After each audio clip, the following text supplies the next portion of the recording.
Palabras de alegría y esperanza. Es el domingo 13 del tiempo ordinario del Evangelio de Lucas, capítulo 9, 51-62. El comentario del padre Fernando Armelini. Cuando se iba cumpliendo el tiempo de que lo llevaran al cielo, emprendió decidido el viaje hacia Jerusalén y envió por delante a unos mensajeros. Ellos fueron y entraron en un pueblo de samaritanos para prepararle alojamiento, pero estos no lo recibieron, porque se dirigía a Jerusalén. Al ver esto, Juan y Santiago, sus discípulos, dijeron: «Señor, ¿quieres que mandemos que caiga un rayo del cielo y acabe con ellos?» Él se volvió y los reprendió, y se fueron a otro pueblo. Mientras iban de camino, uno le dijo: «Te seguiré a donde vayas». Jesús le contestó: «Las zorras tienen madrigueras, las aves del cielo nidos, pero el Hijo del Hombre no tiene dónde recostar la cabeza». A otro le dijo: «Sígueme». Le contestó: «Señor, déjame primero ir a enterrar a mi padre». Le dijo: «Deja que los muertos entierren a sus muertos. Tú ve a anunciar el reino de Dios». Otro le dijo: «Te seguiré, Señor, pero primero déjame despedirme de mi familia». Jesús le dijo: «El que ha puesto la mano en el arado y mira atrás, no es apto para el reino de Dios». Y el comentario del padre Fernando Armelini.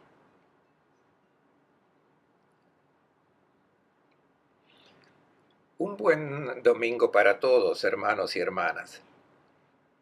El pasado domingo, que no escuchamos porque no corresponde a este ciclo litúrgico, Jesús había dicho a sus discípulos: «Si alguno quiere seguirme, estas son las condiciones». Ya les he explicado cuál es mi identidad, no quiero engañarlos, si quieren seguirme, me siguen. En la lectura del Evangelio de hoy se narra la partida de este grupo, Jesús seguido de sus discípulos. Tienen un destino, una meta, aunque los discípulos no han comprendido todavía dónde irían. Jesús se los ha dicho, pero ellos no lo han comprendido. Todavía continúan con sus sueños de grandeza y de gloria. La realización en la vida significa para ellos llegar a ser personas prestigiosas, tener éxito. Para Jesús, realizarse en la vida significa donarla por amor, crear amor. Y ahora parten. Dice el texto del Evangelio de hoy: cuando se iba cumpliendo el tiempo de que se lo llevarían al cielo. Jesús se está preparando para su destino, que es ser elevado en alto, y toma la firme decisión de ponerse en camino hacia Jerusalén. El texto original dice: «To prosopon en estéricem», que quiere decir endureció su semblante. Es un camino que Jesús debe hacer, pero será muy difícil y exige el coraje de la firmeza. Lucas dedica 10 capítulos para este viaje de Jesús hacia Jerusalén. Quiere demostrar que la vida de Jesús está orientada decididamente hacia el don total de sí. Si un amigo nos pide que le sigamos, inmediatamente le preguntamos: «¿Pero dónde vas?». Y Jesús se lo ha indicado a sus discípulos con toda claridad cuál es la meta de su viaje. El pasaje de hoy presenta la partida de este grupo e inmediatamente un problema: la no acogida por parte de los samaritanos, y en la última parte, en rápida sucesión, 3 episodios de vocación. Personas que son invitadas o que se llegan a Jesús para seguirlo en este camino que él está recorriendo. Antes que nada, veamos la partida. Les recuerdo que la imagen del camino en el seguimiento del Maestro indica, según los evangelios, la adhesión a Cristo. Creer significa caminar con Él en el mismo camino. Esta imagen viene retomada en los Hechos de los Apóstoles con el término camino. Dice el libro de los Hechos que Pablo perseguía a aquellos que eran del camino, el camino de su maestro, Jesús de Nazaret. En Éfeso, algunos se apartan de la fe y hablan mal del camino. En la misma ciudad hay una manifestación muy grande contra el camino. También en el libro de los Hechos, el procurador Félix, dice el texto de los Hechos, conocía muy bien todo lo referente al camino. La propuesta cristiana se presenta como un camino a seguir. Somos peregrinos en este mundo, se pueden seguir muchos caminos o caminar como vagabundos, sin destino, aceptando lo que la vida ofrece. O por el contrario, existe una meta que es la que Jesús indica. Él es el camino. Jesús toma la firme decisión de ponerse en camino. La alusión es al siervo del Señor, que viene presentada en el libro de Isaías. Este siervo del Señor dice: endurecí mi rostro como piedra. No se puede tomar a la ligera la decisión de seguir a Jesús. También para él ha sido muy difícil tomar la decisión de ir a donar la vida. Es necesario endurecer el rostro, asumir un rostro tenso. Los que se quedan en la veleidad, en los buenos deseos y buenas intenciones, o cuando se reduce la fe en Cristo a la práctica de algunas prácticas religiosas, no es necesario endurecer el rostro. Pero cuando se acepta la propuesta de vida que Jesús hace, se necesita la fortaleza para hacer opciones radicales. El que no tiene la fuerza de hacerse violencia a uno mismo permanece siempre un admirador de Jesús, pero no se convierte en su discípulo. Tomada la decisión de dirigirse a Jerusalén, se ponen en camino y entran en una aldea de samaritanos quienes no quieren recibirlos porque se dirigían a Jerusalén. Quieren bloquear el camino de este grupo. A mi espalda ven la parte más importante de Samaria, el monte Gerizim, el más alto, y el monte Baal. Son dos montes, uno enfrente al otro. El monte Baal, como lo indica su nombre, es un nombre impuro. En cambio, el Gerizim era importante, porque en el año 450 a.C., los samaritanos construyeron sobre este monte su templo, para no ir al templo de Jerusalén, porque después de la destrucción de la ciudad de Samaria por los asirios en el 721 a.C., los samaritanos habían sido deportados y los asirios introdujeron en la tierra de Samaria gente que luego se mezcló con los locales, por lo cual los samaritanos eran una raza un poco bastarda. No eran los hijos puros de Abraham y también había corrupción religiosa. Los samaritanos construyeron pues su templo sobre el Gerizim, un templo que fue destruido antes del nacimiento de Cristo, pero permanecía como lugar sagrado y santo para los samaritanos. En el año 35 después de Cristo, esto es 5 años después de la muerte de Jesús, el procurador era todavía Poncio Pilatos. Sucedió en este lugar un episodio dramático porque un pseudo profeta había anunciado que si los samaritanos subiesen con él a este monte Gerizim, él les enseñaría dónde Moisés había enterrado los objetos sagrados, y de hecho se reunieron al pie del Gerizim, pero Pilatos intervino con violencia para bloquearlos y hubo una masacre. Entonces Pilatos fue entonces acusado por el Consejo de los Samaritanos ante Vitelio, Vitelio que era el gobernador de la provincia de Siria, de quien dependía Palestina, el cual le ordenó a Pilatos que dejara inmediatamente Judea y que regresara a Roma. En ese momento Pilatos desaparece de la escena.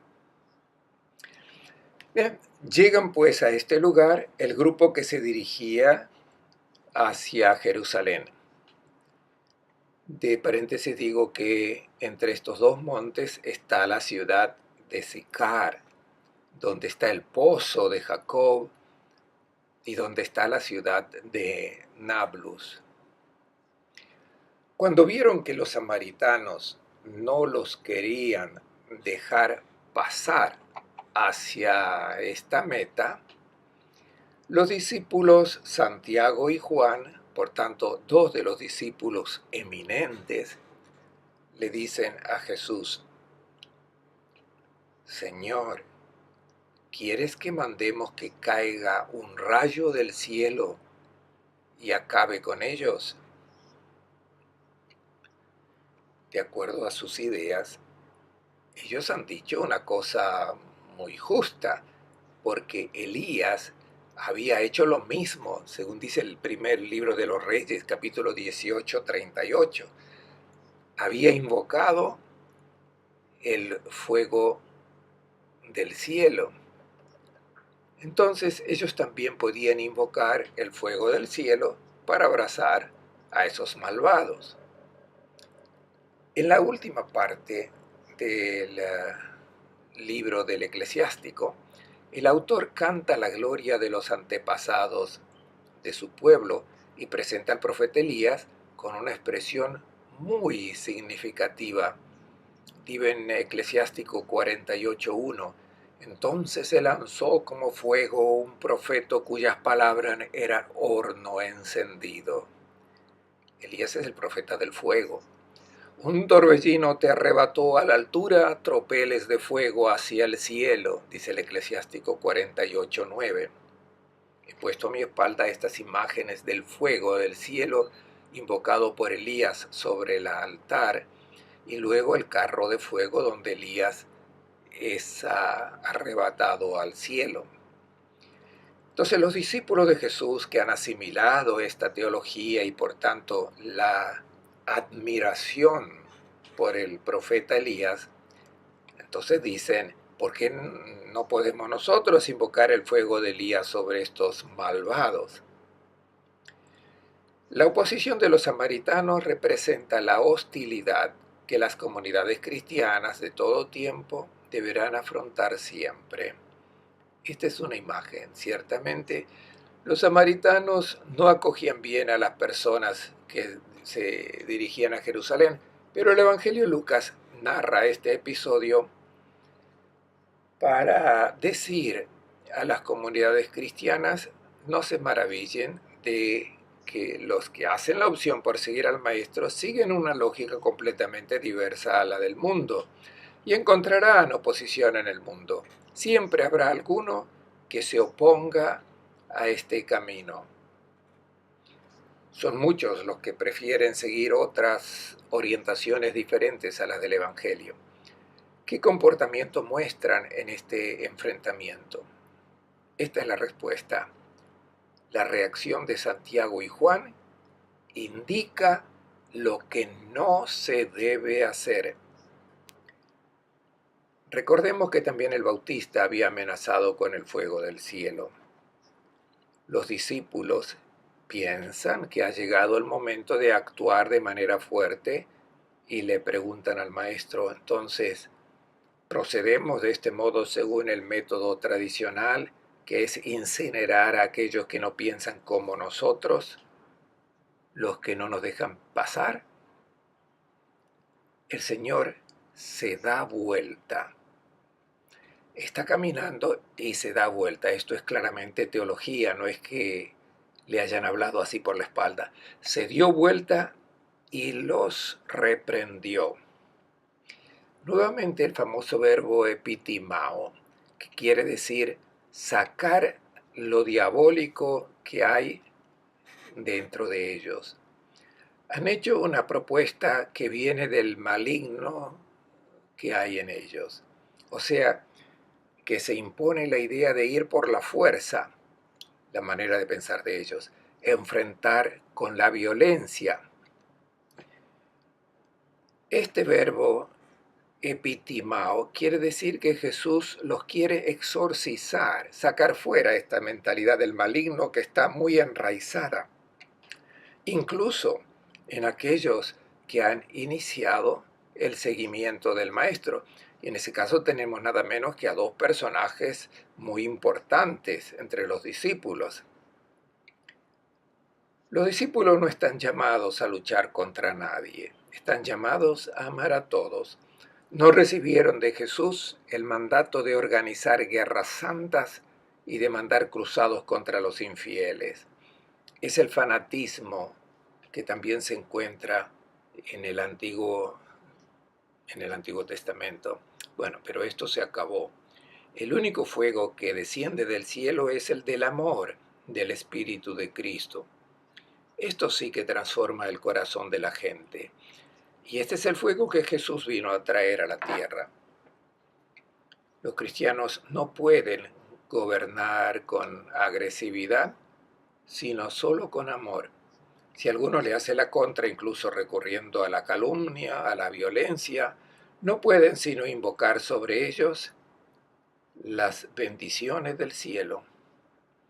Precisamente por este comportamiento un poco belicoso, estos dos discípulos recibieron de Jesús un apelativo poco simpático, los llamó hijos del trueno. Es un nombre que se tiene que aplicar a estos cristianos que tienden al fanatismo. Todavía hay algunos, son integristas, son intolerantes, son poco respetuosos de los que piensan de una manera un poco distinta a la de ellos. El cristiano no impone nada, hace una propuesta porque está convencido que es una propuesta de vida que hace feliz y siempre con amor y con respeto para aquellos que tienen opciones diversas a las del Maestro. Jesús ya lo ha dicho, no impongan nada a nadie. Si alguien quiere seguirme, hará una opción de alegría, de vida, realizará la propia vida. Y ahora aparecen tres vocaciones de seguimiento. No son tres episodios acaecidos en secuencia cronológica, sino que son presentados juntos por Lucas para recalcar la radicalidad en el seguimiento de Jesús para aquellos que reciben su propia llamada a seguirlo en el camino que él está caminando. El primero dice a Jesús: te seguiré a donde vayas. Jesús le contestó: las zorras tienen madrigueras, las aves del cielo nidos, pero el Hijo del Hombre no tiene dónde recostar la cabeza. Y acá recurre el título que ya hemos encontrado antes, el Hijo del Hombre. Nuevamente, el hombre verdadero, el hombre según el corazón de Dios, es uno que no está apegado a los bienes de este mundo, es un peregrino. No es que no dé importancia a las criaturas de Dios, sino que les da el justo valor. Por tanto, el corazón que camina por el desierto no es propietario de nada. Vive con lo necesario para este caminar, pero sin ataduras. Luego de haber hecho una opción, ya no le atrae esa tierra de donde ha venido. Jesús hace esta propuesta de desapego de los bienes de este mundo. Lo recordamos, Jesús nació en un pesebre y durante su vida pública se hospeda en la casa de Pedro, pasando tantas noches eh, a la intemperie. Luego en la cruz no tenía más nada. Es la propuesta que Jesús hace a aquellos que lo quieren seguir. No esperen acumular bienes. La primera propuesta es la de desapegar el corazón de los bienes de este mundo. A otro que quería seguirlo le dice Jesús, sígueme. Y le contestó, Señor, déjame primero ir a enterrar a mi padre. Le dijo, deja que los muertos entierren a sus muertos. Para entender esta afirmación, este pedido muy provocativo de Jesús, he puesto ahora a mi espalda el famoso santuario Jamal el Karil, el santuario del amigo. A la derecha ven la parte externa y a la izquierda una toma desde lo alto. Lo construyó Herodes cerca de la tumba de Macpelá, donde están sepultados todos los patriarcas. Abraham con Sara, Isaac con Rebeca, Jacob con Raquel. Y en este santuario hay 6 cenotafios donde se encuentran las tumbas de los patriarcas que estaban en una gruta que se encuentra al lado de este santuario, el santuario del amigo. El amigo es Abraham, el amigo de Dios. Este santuario fue transformado luego en una iglesia bizantina y luego en una iglesia cruzada y hoy es una mezquita. Lo presento para mostrar la importancia que tiene para los semitas la sepultura de los antepasados. Cuando Abraham fue sepultado en este lugar, encontramos una escena conmovedora. Todos recordamos que el primer hijo de Abraham es Ismael y se había ido lejos juntamente con Agar, su madre, enviados al desierto. En el libro del Génesis no se habla más de ellos, sino hasta la sepultura de Abraham. Cuando Abraham es sepultado, encontramos a Isaac y a Ismael. Ismael regresa del desierto para sepultar a su padre y los dos hermanos se reencuentran frente a la tumba de su padre. Comprendemos así la mentalidad, la sacralidad de la sepultura de los padres y la provocación, la imagen paradójica de la que se sirve Jesús. Recordemos, por ejemplo, como en Israel es deber el más sagrado de los hijos era el de sepultar a sus padres. Y para poder hacerlo, decían los rabinos, que estaban dispensados de todos los preceptos de la ley. El sumo sacerdote, por ejemplo, no podía entrar en un cementerio porque quedaría impuro, ni siquiera podía acercarse a un cadáver, pero debía acompañar al sepulcro a sus propios padres. Y Jesús se sirve de esta imagen ciertamente paradójica, porque para los semitas el padre representa el lazo con la tradición, con el pasado, con las costumbres de los antiguos, que se colocan en un mundo de muerte. No es la nueva vida que él vino a traer. Entonces Lucas quiere que los cristianos de su comunidad se dieran cuenta que se necesita el coraje de renunciar a todas las convicciones de estos criterios antiguos que son aún los de los dominadores de las fieras.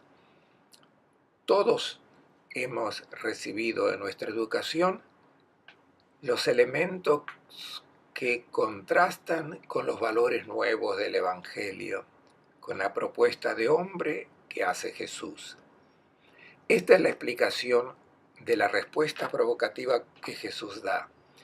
Frente al reino de Dios, todos los pseudo-valores de este mundo son valores muertos, que solo tienen importancia para los que siguen atrapados por el reino antiguo, que es el reino de la muerte.